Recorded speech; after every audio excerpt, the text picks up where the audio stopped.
सरस्वती जी द्वारा कुशद्वीप के राजा का परिचय देना। दमयंती द्वारा विवाह के लिए अस्वीकार करना। कंधे के भूषण शिविका के एक देश डंडे को धारण किए कंधे पर रखे हुए वे पुरुष अर्थात शिव का वाहक उस दमयंती को द्युतिमान राजा से हटाकर दूसरे राजा के पास उस प्रकार ले गए जिस प्रकार देव अनुचर चंद्रकला को शंकर जी के मस्तक के पास अर्थात मस्तक पर ले जाते हैं। जगत पूज्य चरण कमल वाली सरस्वती देवी गुण युक्त और दोष रहित एक एक राजा को छोड़कर दूसरे दूसरे राजा के पास जाकर उसे भी छोड़ती हुई तथा विष्णु के वक्षस्थल से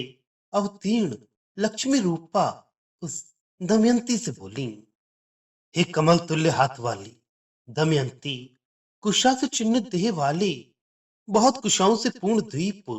अर्थात कुश द्वीप का स्वामी यदि तुम्हें अभीष्ट है तो तुम ज्योतिषमान, सौंदर्य से प्रकाशमान, ज्योतिषमान नाम वाले इस कुशद्वीप अधिपति के साथ वनों से सघन समुद्र तटों में मन बहलाओ अर्थात इस ज्योतिषमान राजा को वरण कर वनों से सघन समुद्र तट में विहार करो। आकाश स्पर्शी अग्रभाग वाला तथा वायु परंपरा के द्वारा कपाने से चंचल पत्र रूपी तलवारों से छिन्न भिन्न मेघ समूह से गिरते हुए जल के द्वारा सींचे गए कुश स्तंभ को देखकर तुम्हें आश्चर्य होगा अर्थात कुश द्वीपस्थ कुश का स्तंभ आकाश स्पर्शी है। वायु समूह से चंचल तलवार के समान तीक्ष्ण पत्तों से छिन्न भिन्न मेघ समूह से बरसते हुए पानी से वह कुश सिक्त हो जाता है। उसे देखकर तुम्हें आश्चर्य होगा। हे चंद्रमुखी दमयंती, उस कुश द्वीप में समुद्र मंथन के समय निकली हुई लक्ष्मी के चरण कमल के अर्पण से पवित्र चट्टानों वाली मंदराचल की गुफाओं में विहार में विहार रूप या विहार बहुल विलासों कटाक्ष विक्षेप आदि से पति रूप में व्रत इस राजा के साथ आनंद प्राप्त करो। इस स्वर्ण केतकी के समान गौरवर्ण शरीर वाली दमयंती उस कुशद्वीप में समुद्र मंथन के समय सर्पराज को सैकड़ों बार लपेटकर घर्षण करने से उत्पन्न चट्टानों की रचना के परंपराओं से सोपान सीढ़ी के समान शोभित शरीर वाला सीढ़ी के समान सुंदर मंदराचल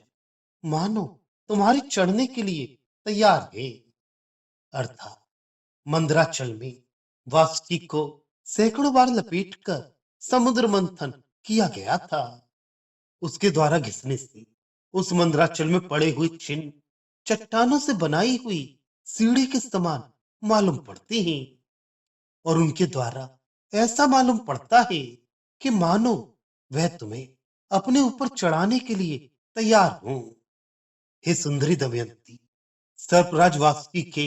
लपेटने से बनाई गई घिसने की रेखाओं से गिरती हुई स्वच्छ झरनों के पानी की धार वाला वह मथनी पर्वत अर्थात मंदराचल तुम्हारे नेत्रों को अपने मंदराचल के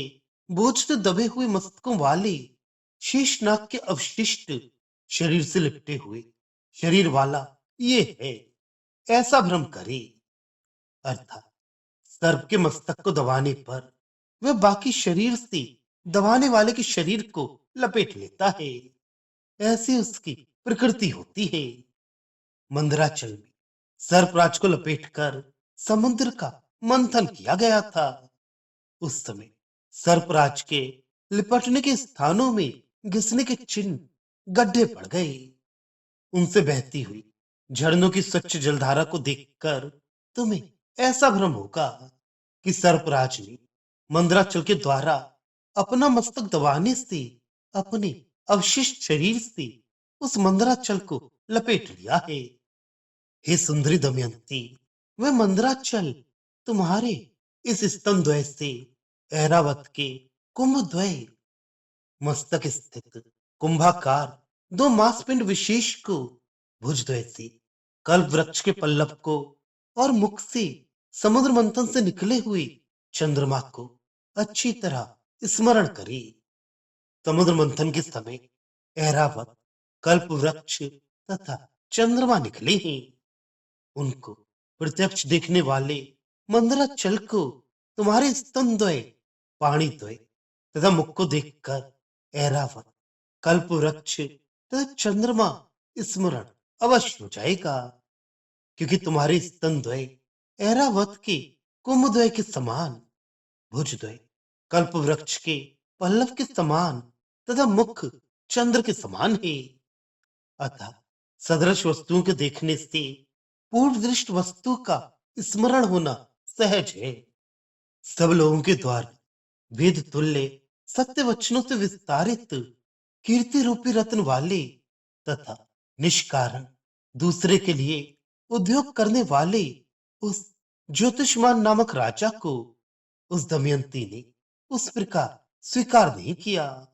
जिस प्रकार समस्त वेद वचनों से किए गए कीर्ति रत्न वाले तथा स्वयं नित्य पूर्ण समस्त कामना वाले होने से